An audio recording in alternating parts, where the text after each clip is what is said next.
potbellied marmot on this front.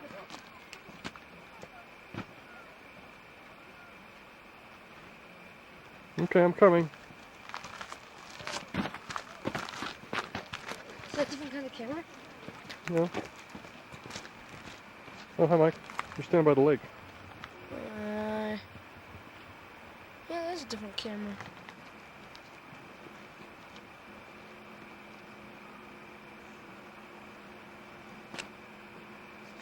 This is going to be an ad for a Sharp Viewcam.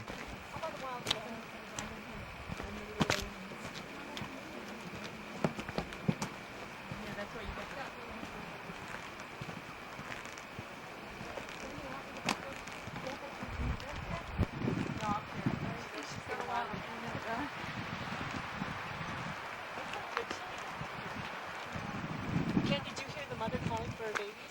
Is that it? Yeah. What you got there? My Viewcam. Say hi. Hi. You mean that's a camcorder, huh? Yep. I didn't know that. It's easy for me to walk and film at the same time because I don't have to hold it up to my eyes. Well, can you show it to us this evening when we go? Well, if we can hook up to the TV. I don't know if it's going to be that worth it. We'll see. Oh, it better be. We got to hurry up and catch up. With us in it, it'll be worth it.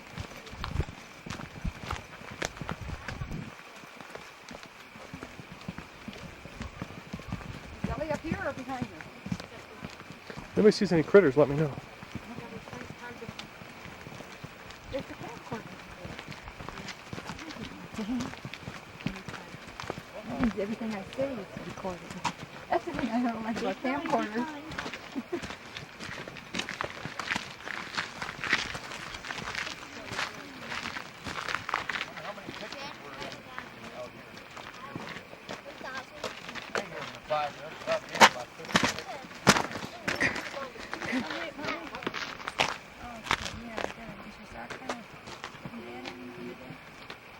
You know, sometimes I find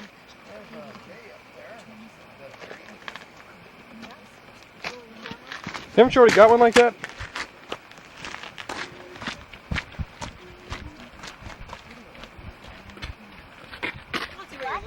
Look at that green scum dripping.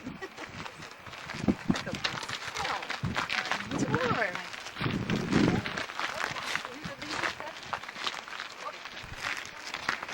No, man. Hey, Mom, I got my hand up. It's been before. I got my phone on backwards.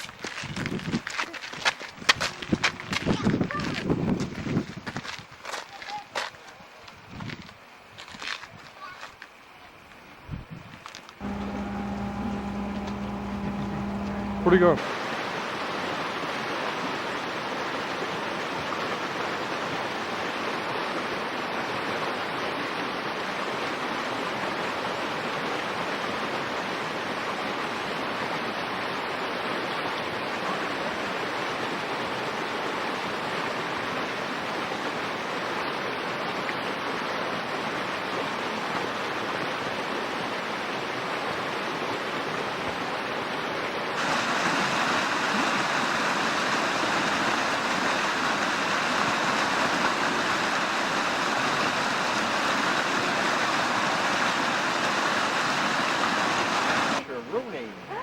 Thank you very much. Next time I ask you for a picture,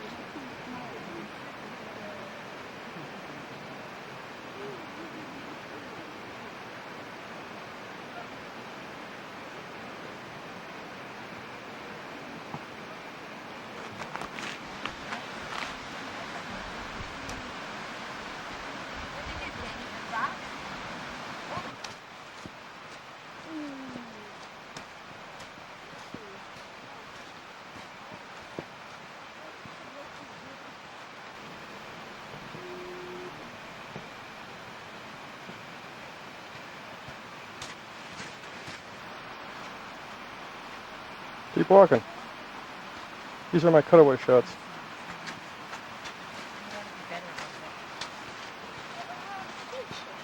Well, but I always want to take a picture.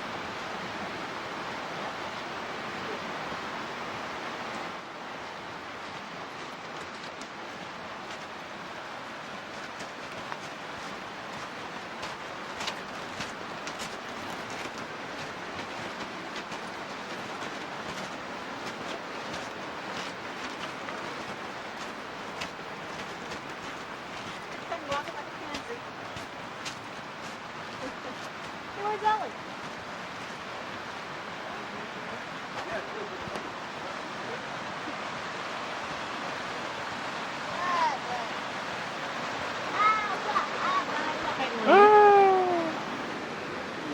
You'd like to say me?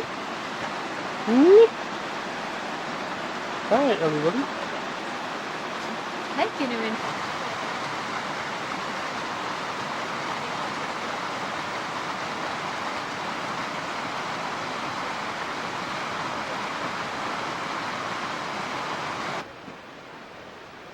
Need some help? Is there a good view, Mike?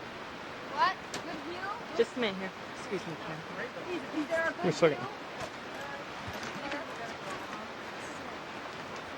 How can I get up? Can I just go this way? I'll go where I saw Katie go. I figured that couldn't be too bad. Which way did Katie go? Look at there.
Can't see very well. Kind of moving over this side of the road. They're coming at us. People walking way out there. They're approaching, stalking with intent to approach. People? A little helicopter comes diving down and swoops them up. Besides that, they get in everybody's pictures. Oh, wow. Well, look, if there's two people standing behind them. Where are they? Oh, way over there? You might be rangers. Probably the same guy. Birds are kind of used to people. Horse guy with a cowboy They've hat. gone awfully close when they crossed the road that one time. Cars. Lynn? What? I thought it said the horses did. Yeah. We'll fall down. I don't know, about 4 or 5 feet. It's a 5 feet down.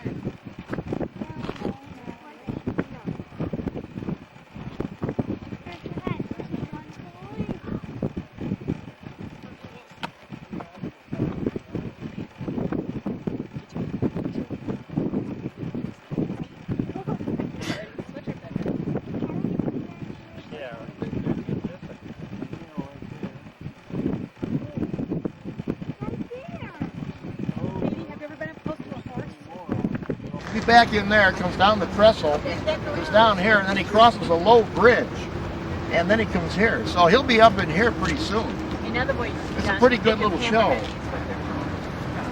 Well, it moves slow.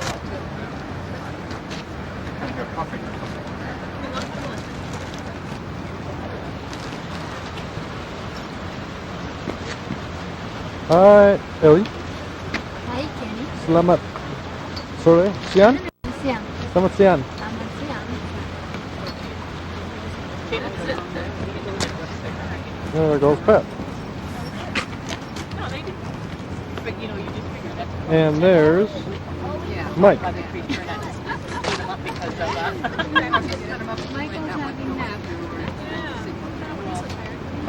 see what the game is frames here, and it's 2 feet.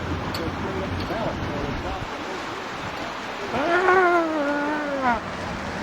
What up?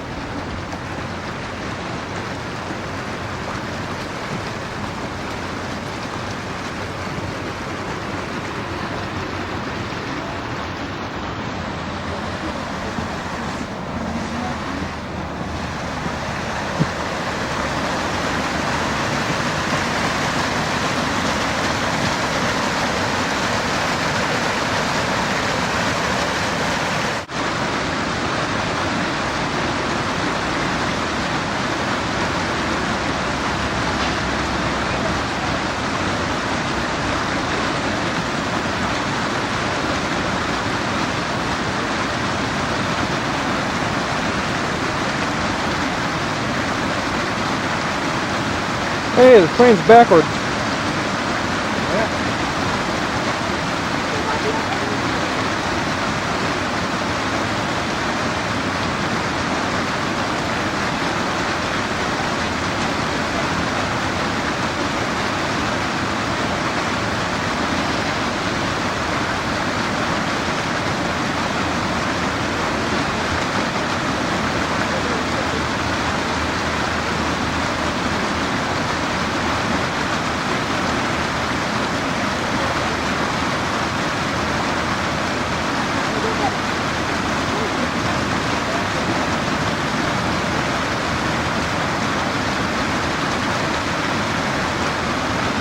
We're going on this train.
Ellie,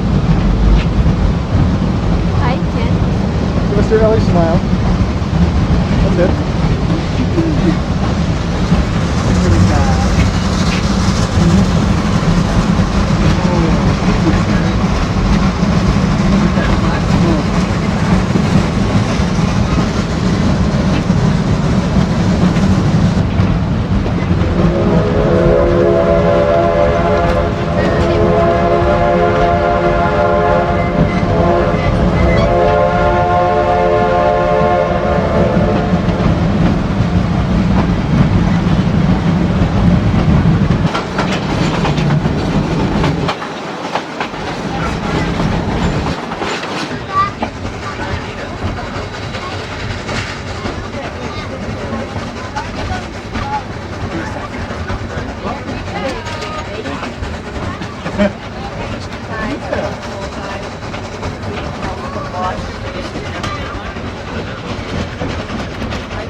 both ways.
Mining districts and railroad knowledge of Upper Creek County. All of us here at the Georgetown Loop, the Highway Department, and the Historical Society to urge you to drive safely. Please come back and join us again here at the Georgetown Loop Railroad. This stop, Silver Plume.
A lot of it, again, was a lot of guesswork.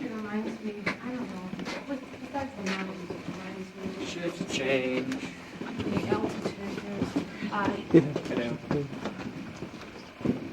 Alright. Now, the only other reason we stop at this particular vein, other than it's the first vein that they hit, is because it contains a winze, or one of those shafts going down to the lower levels. And that's that area filled with water right there. Spring that runs through this mine. I don't know if you noticed the water running off to the right here, but that's how the lower levels are filled with water.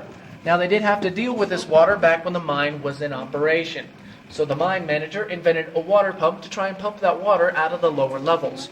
But even with that water pump running 24 hours a day, the miners in the lower levels were still working in ankle to knee deep water. So it was very cold and very wet in the lower levels of the mine.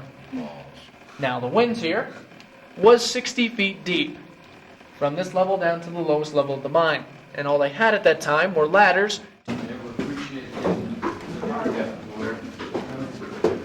there's a third way to dig in. Nice fenced off area right there.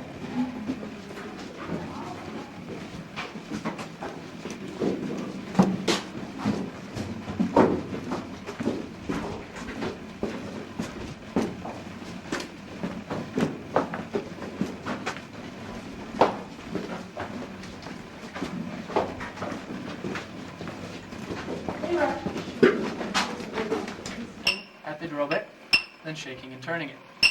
Alright? Like this. Usually did a pattern because if you'd whack it and shake it, a lot of times it'd be at a different position, end up smacking your thumb or whatnot. So they'd hit it in a pattern or so, and then they'd have to shake and turn the drill bit. Now again, why they did have to shake and turn the drill bit was so it didn't bind up in the hole, and also so they could get a nice round hole in the rock so they could plant the dynamite a little bit later. So now I will be turning off the light so everybody gets the idea and feel of what it was like working under those conditions. And then I step over to the rock here, plant my drill bit into the rock, and then start smacking away. Oops. Missed. A lot of practice. I didn't with my thumb though.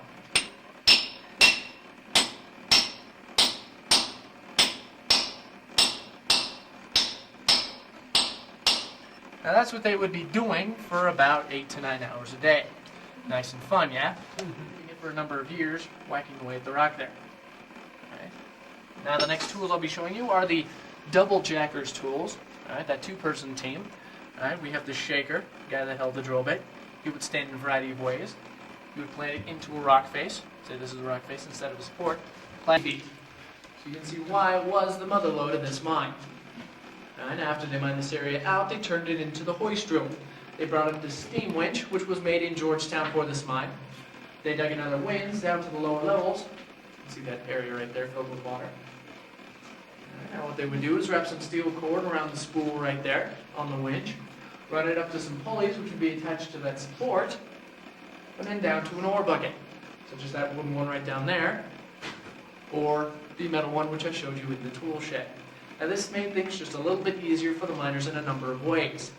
First of all, they didn't have to carry all that ore up from the lower levels by hand anymore. They had the winch to do the job for them.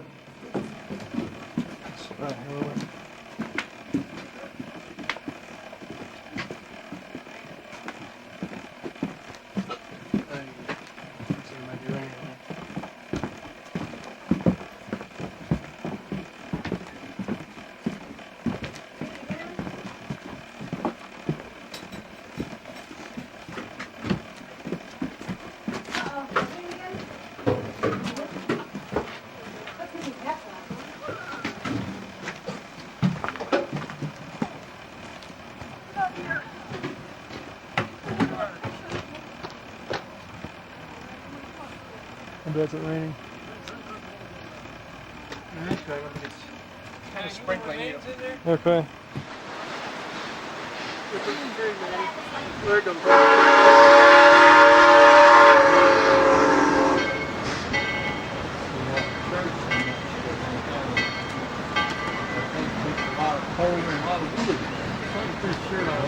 Yeah, it took a lot of renovation too. I cried my way out of court. Not crying, yeah. How much did you do?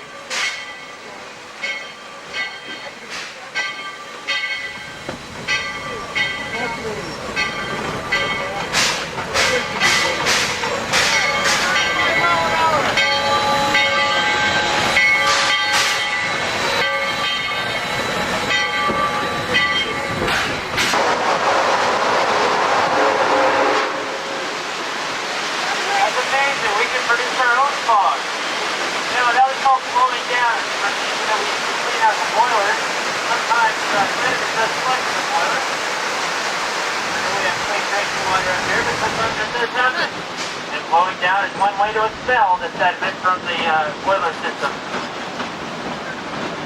On the left-hand side of the train,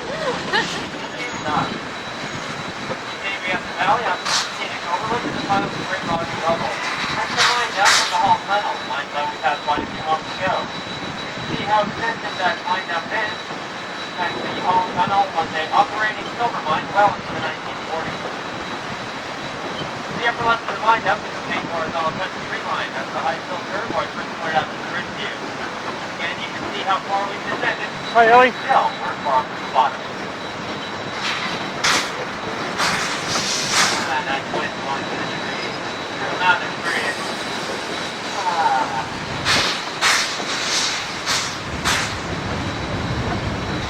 For those of you who may be curious about the equipment that we use here at the Georgetown Loop, the never being powered by Engine 14. Engine 14 was built in 1916 by the Royal Locomotive Works of Lima, Ohio. The oldest operational steam locomotive here at the Georgetown Loop Railroad. 14 is a unique type of locomotive that is a Shay, that's S-H-A-Y, named after its inventor Edward Shay. Shay locomotives are unique because they have 3 vertical cylinders in front of the engineer. And since those lumbermen did not want cinders blowing off into their cast crops, they wanted their locomotives to burn fuel oil. So today, just like all of the Georgetown Loop steam locomotives, engine 14 is burning bunker C fuel oil. That's what Compressor 3 is performing at the sawmill. The second car back is our spray speed car. And you're more than welcome to do so. Drive-through and drinking fountains can be found across the street next to the station. But please listen for a verbal call of all aboard. That way you'll know when you get back on the train and you can avoid a long walk back to your car. All the bells and whistles you're going to hear, that's information for the train crew. You don't need to worry about those. Tell me if I'm going to run into something.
But the tool, No, that means it's what? the tool disappears. So Yeah, it's recording. yeah. We got a lot of film to burn. We'll just drive for a while. So this is I-34, Yes. and this is the handsome driver. Ah! I made me crash. This is us going over the cliff. Ah! This is the man that Rosally and Liana married more than 1 year ago. Oh, this is pretty. Wow, this time his order is right. Whee!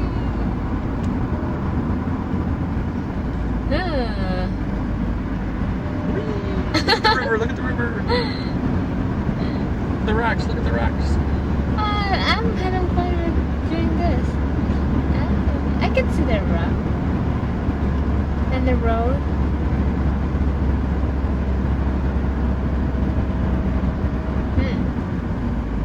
Bridge coming up.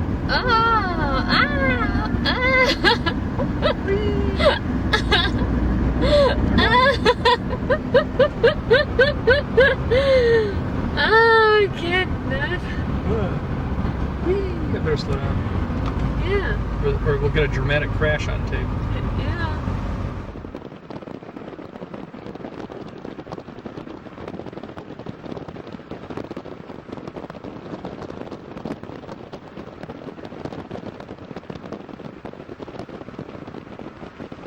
Oh, there's a freight train. Get the freight train on the left. This way. My dad will like that. You can zoom in, you know, if you want to.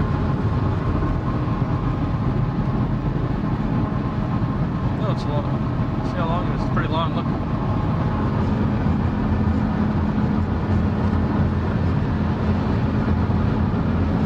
Oh, what a long train. I got the freight train blues. It's more than 1 mile.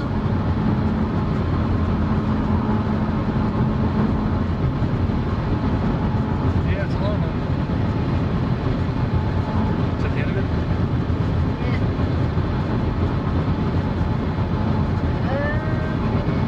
It's enough of Wyoming, huh? So I'm gonna stop. We just entered Nebraska. I missed the sign. Take my word for it, viewers. You people out there in TV land. And we have a new driver. Her name is Ellie from the planet Welly. There she is. See how fast she's going. Check her speed. I can't see. I'm sure she's under the speed limit. But this is we just left Wyoming. Nebraska looks pretty much the same. You've got off to the left there a little bit of a butte or something. Other than that, it's flat. There's no trees. And you can go fast. that's all for now. Plan, we just went over it. Are you leaving? Yep. Say something. We're crossing over the Missouri River, I believe. And we just crossed into Iowa. It's a big thrill. Only because we're closer to home. And we're looking for a place to eat, probably Cracker and Barrel. That's not until Council Bluffs, which is, I think, the next town. That's cute. It's 6:46.